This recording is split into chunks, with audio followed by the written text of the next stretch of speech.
What's up guys? Welcome to AnimeKouhai. If you'd like to help me out, please hit the like button and subscribe to my channel. Volume 19, Chapter 4, The Giants Gather, Part 1. Facing Michael, I found myself in the most dangerous situation of my life. It seems like I'm always ending up in these predicaments, but this one was truly serious. Michael's mysterious attack had even taken down Diablo, and there wasn't much I could do about it. Honestly, the only reason I could stay calm was knowing Veldora was waiting for me in the labyrinth. As long as Veldora was safe, I could be revived. But more importantly, is everything really okay? No worries, but if you're concerned, just make sure you don't lose. You're right. Seal-san's logic was flawless, leaving me with nothing to say. If I could do that, I wouldn't have any problems in the first place, which is exactly why I was feeling nervous. It's fine. I anticipated something like this might happen, so I've already taken measures to handle it. Do you want to proceed right away? Wait, what? I didn't hear anything about this, yet you've already acted? I don't understand why you're trying to trick me. Or rather, you're not even trying to hide it, you're doing it deliberately. Apologies. Well then, while we're at it, would you like to activate emergency response mode? The way you said, would you, instead of, you would, suggest you're ready to activate it. Well, that's fine. Since it's Seal-san, things should turn out okay. Apparently, there was a way out of this, and I like to think there was still some hope. I'll do my best to meet your expectations. Maybe sensing my determination, Seal-san seemed more motivated than ever. I had no clue what effect this would have, but if that's the case, I should just act instead of worrying. There's no other choice anyway, so let's go on the offensive. It wasn't that I was resigning myself to my fate, but rather that I felt oddly calm. I would give it my all, with the aim of gathering information for the next fight. I didn't want this experience to be in vain, even if it meant risking everything. With that mindset, I prepared my sword. But it turned out I was too optimistic. I applaud your refusal to despair. However, you stand no chance against me. As soon as I heard Michael's arrogant statement, I froze. No, it wasn't just me, everything around me had stopped. This sensation was familiar. I expected this. What? Just like the attacks that took down Diablo, Zoe, and Leon earlier. This is the same phenomenon that Key Crimson and Chloe Aubert once unleashed. Could it be that the deja vu I felt was actually the right answer? Correct. This is definitely a time stop. What? We can't win against that. That's cheating. It might be fine in manga or anime, but in reality, it's downright shocking. Those who can't reach the suspended world can't hope to fight against those who can, no matter how strong they are. It seems I was right to recognize that. In truth, there was nothing I could do. Well, of course, Diablo would lose. I thought it was impossible for him to lose, but I guess it's inevitable when the opponent can stop time. Yep, time to call it quits. I was ready to accept defeat. Wait, what? Time has already stopped, right? So how are we even having this conversation? Thanks to the emergency response mode, we can now perceive the suspended world. Seriously? Seal Sensei is amazing. The report was a bit smug, but I'll let it slide now. Actually, I'm really thankful. I felt relieved, thinking everything would be fine, but I was wrong. It was only when I saw Michael's sword approaching that I realized it. I tried to react, but my body wouldn't move at all. Being able to recognize the suspended world didn't mean I could move in it, which, thinking about it, made sense. I thought I'd be able to do something because Seal-san was so confident. Well, I couldn't do anything in the first place, so I had no right to complain. It was a slight silver lining, but oh well. Even if I had to let Michael cut me down, I wanted to at least remember his sword technique and fighting style for next time. No, it's too soon to give up. I was about to give up, but Seal-san calmed me down. And in the next moment, I heard a clear sound echoing in my ears. I recognized this sound, and it felt strangely familiar. Back then, it was definitely Rimuru-sensei, I've come to help. That's right, it was Chloe. While I was helpless against Michael's sword, her long black and silver hair swept in front of me, scattering silver light around us. In her hand was the Moon Mistress, and she was clad in divine spirit armor. The Moonlight Saber and the Holy Spirit armor entrusted to her by Hinata had undergone a long journey to reach mythical grade. The one wielding them was, of course, the beautifully matured hero Chloe. Although Chloe had arrived, I still couldn't move an inch. In other words, I couldn't respond to her at all. No worries. It turns out that information particles aren't bound by time or space and can transmit information to any point in time. This means thoughts can still be shared even in a suspended world. Is that so? The exchange between Seal-san and me was happening in an instant.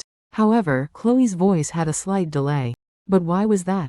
If the information particle wasn't affected by time and space, wouldn't communication be instantaneous too? I am part of you, Master, so I am not affected by time at all.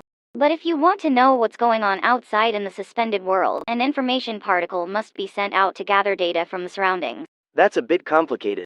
To put it simply, the information particle isn't influenced by space-time, so it can move freely in any scenario. That's why, by manipulating the information particle in place of magicules, you can maintain your awareness and transmit your thoughts.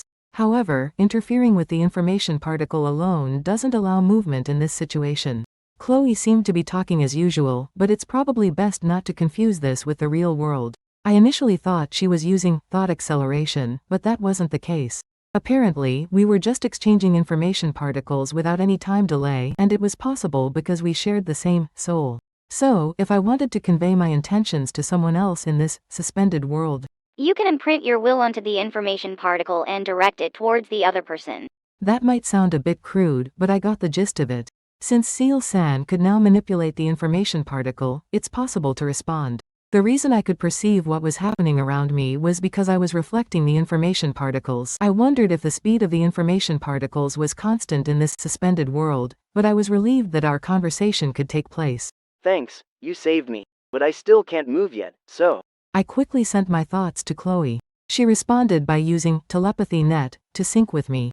Yeah, I know. Actually, you can use telepathy net now, can't you? Well, kind of. That's right. Rimuru-san has Seal with him. It makes sense that he can do this. Oh, so Chloe is familiar with Seal-san as well. Yes. Through Chronoa, my existence became known. That's why she quietly took on the role of an escort this time. Ah, that makes sense. So that's the secret weapon Seal-san was holding back. Or maybe it had already figured out that the situation was too dangerous. Yes. I hadn't fully determined the enemy's goal, but I was sure they were targeting Masayuki Honju. Likewise, I suspected that Master might be a target too. So you're saying I was used as bait?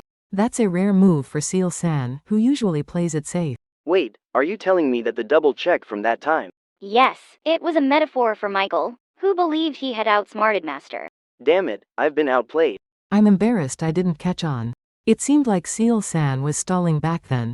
My answer wasn't entirely wrong, but it wasn't right either. I just wasn't sure if I should point it out or not. I figured Michael would naturally assume Master would go to Leon to snap him out of it.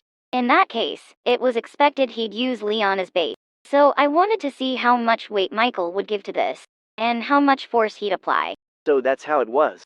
No, it actually makes sense when you think about it. I'd already managed to bring Velgrind back to her senses. Michael and Feldway aren't foolish enough to believe Velgrind returned on her own. It turns out my thinking was too simplistic.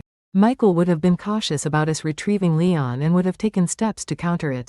Rather than being concerned about Leon, he devised a plan to use the situation to his advantage. In other words, Michael's strategy was to use Leon as bait to draw me out. And Seal-san had anticipated this and planned accordingly. There wasn't any need for me to intervene. It might sound straightforward when explained, but both of them were thinking 2 or 3 steps ahead, and even the slightest misstep could have led to disaster.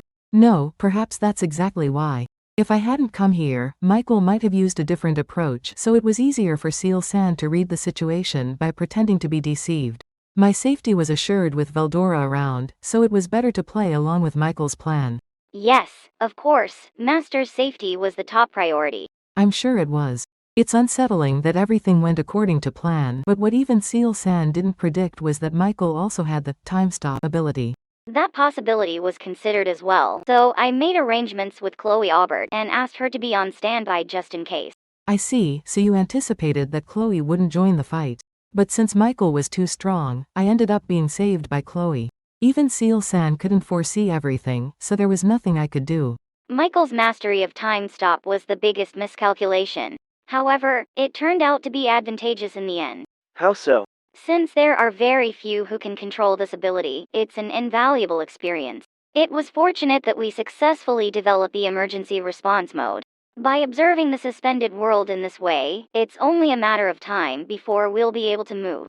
That confidence is unshakable. It's only a matter of time, so I guess it's futile to argue while time is stopped. I feel like I might be judged differently, so I'll just commend you for this. The real question is whether I'll actually be able to move when time is halted.